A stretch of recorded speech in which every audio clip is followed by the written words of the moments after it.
Quisiera preguntarle algo que no está directamente relacionado con la minería, aunque hay algunos actores que lo relacionan. Me refiero al proyecto Soldados Yanuncay, a quienes dicen que los que se oponen a este proyecto están relacionados con la minería ilegal, que pretenden que mientras menos comunicación exista en la zona podrán realizar estas acciones ilegales de mejor manera, pero hasta allí eso aparentemente son simples rumores. Lo cierto es que en la zona de Soldados Yanuncay se está gestando un importante proyecto hidroeléctrico y también de manejo de agua que genera polémica. Hay un actor muy importante que habló hace algunos meses en este medio de comunicación. Me refiero a Fernando Vega. Importante, ¿por qué? Por su activismo ecológico a toda prueba, por su gestión como párroco de San Joaquín, en donde fue originalmente un opositor a este proyecto y luego, con el tiempo, conociéndolo, él se ha pronunciado públicamente a favor, pero ha hecho un llamado, en el sentido de que este no ha sido debatido lo suficiente, no se ha argumentado lo suficiente para que los moradores de la zona estén convencidos de las bondades del mismo. Esto lo comentamos también en una entrevista hace pocos días con el señor alcalde. Y hubo problemas en Soldados Yanuncay, se incendió un vehículo, hay nuevamente acusaciones en el sentido de que fue una acción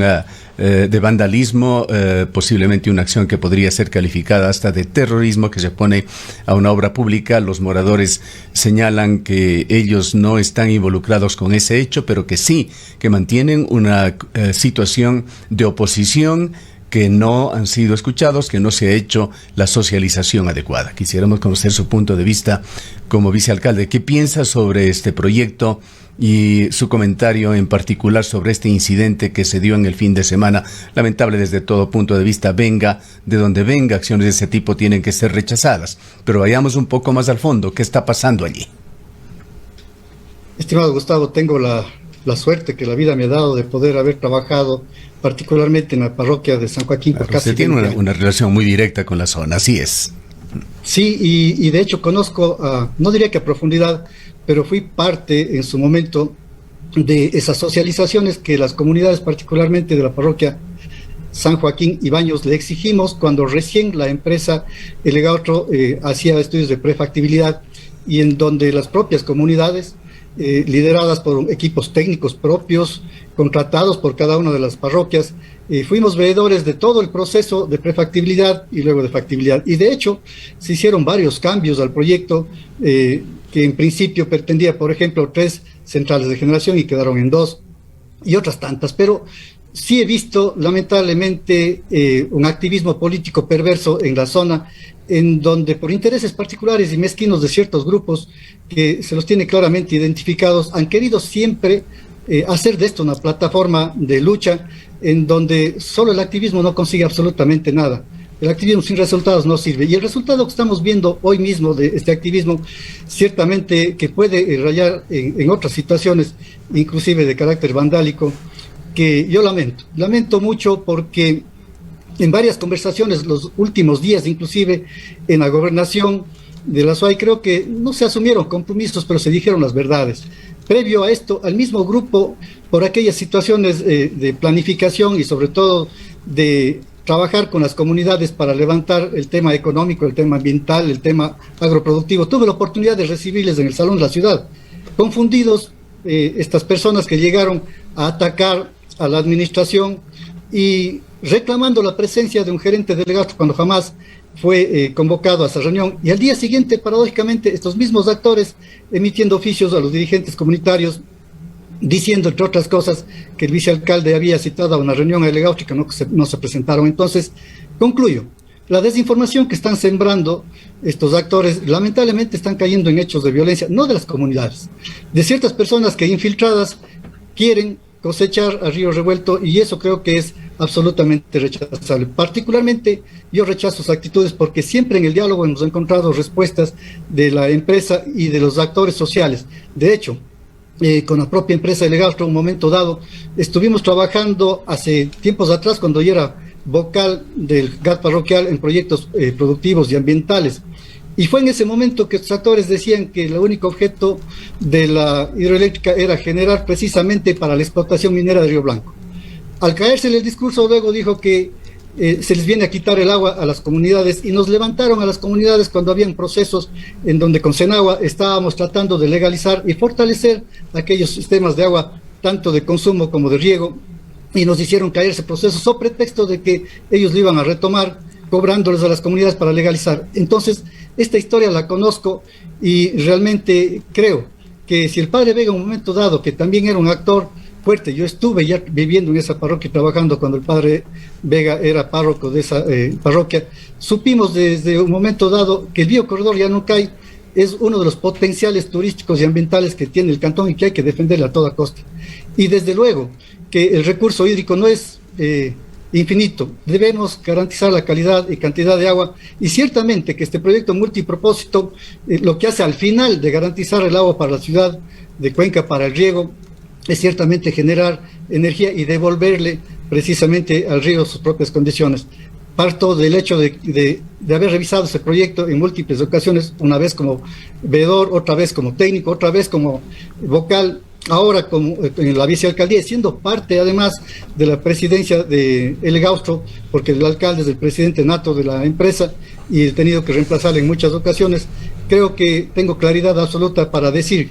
que lo que muchos sostienen es absolutamente falso, y qué pena que las comunidades se levanten a través de desinformación. Ahora, con todo el respeto, arquitecto Burbano, quisiera preguntarle, ¿ha visitado usted últimamente la comunidad de Soldados? ¿Ha hablado con sus moradores? Es importante allí tener un contacto con la gente auténtica que vive allí, no con los infiltrados como usted señala. Nosotros lo hemos visitado y hay en nuestro muy modesto criterio, no queremos hacer juicios de valor, no somos ni jueces, pero sí podemos dar una opinión de lo que observamos. Hay allí una evidente resistencia, tiene letreros, tiene señales por todos lados, hay habitantes que se quejan también por las indemnizaciones de terreno que las consideran injustas. Me parece que algunos hablan de que se les ha pagado 50 centavos por metro cuadrado, incluso hablan de amenazas que tendrían que comprobarlo. Y en todo caso,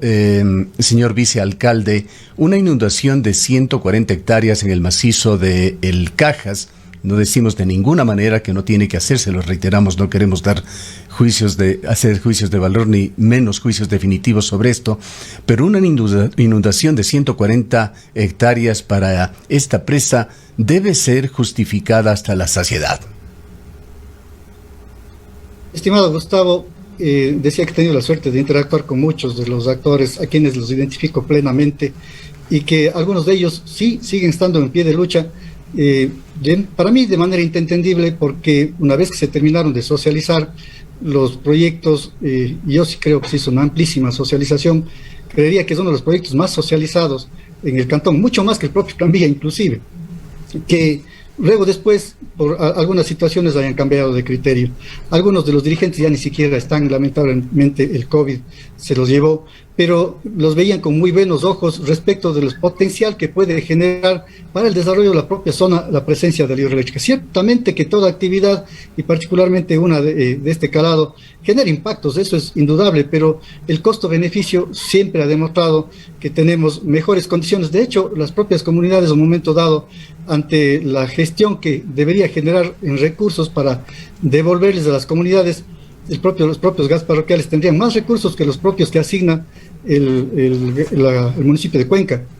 Participé también en un momento dado en Checa y en Chiquintá, en donde el Gaustro tiene un modelo de gestión muy valioso.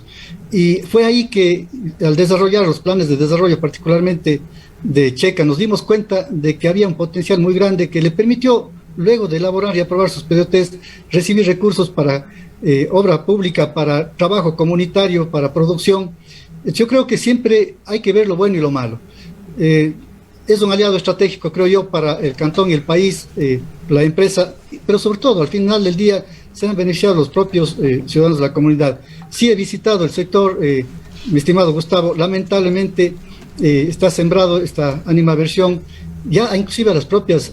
autoridades, vengan de donde vengan, porque en un momento dado, recuerde usted que cuando se implantó el proyecto de Sustag, el proyecto de agua, a través de Etapa, sí se les engañó a las comunidades. porque en este calor de un momento dado la protesta se les ofrece cualquier situación y no se les cumple, y eso ha generado una gran desconfianza, pensando que este proyecto puede llegar a generar estas mismas situaciones. Yo debo reconocer que delegados ha habido siempre la frontalidad y la formalidad para decir las cosas como son. A veces hay verdades que no nos gustan, pero eso no significa en un momento dado que tengamos que enfrentarnos en acciones vandálicas y quizás que rayan con otras situaciones, que yo sí exijo a las autoridades que se investigue y se averigüe, porque no podemos caer en hechos de violencia en donde finalmente terminen involucrados la comunidad y ciertos actores que en su lucha legítima deben sentarse en una mesa de diálogo, como siempre lo hemos hecho. Señor vicealcalde, en otro tema que quisiera poner a su consideración, el Consejo Cantonal acaba de aprobar una resolución que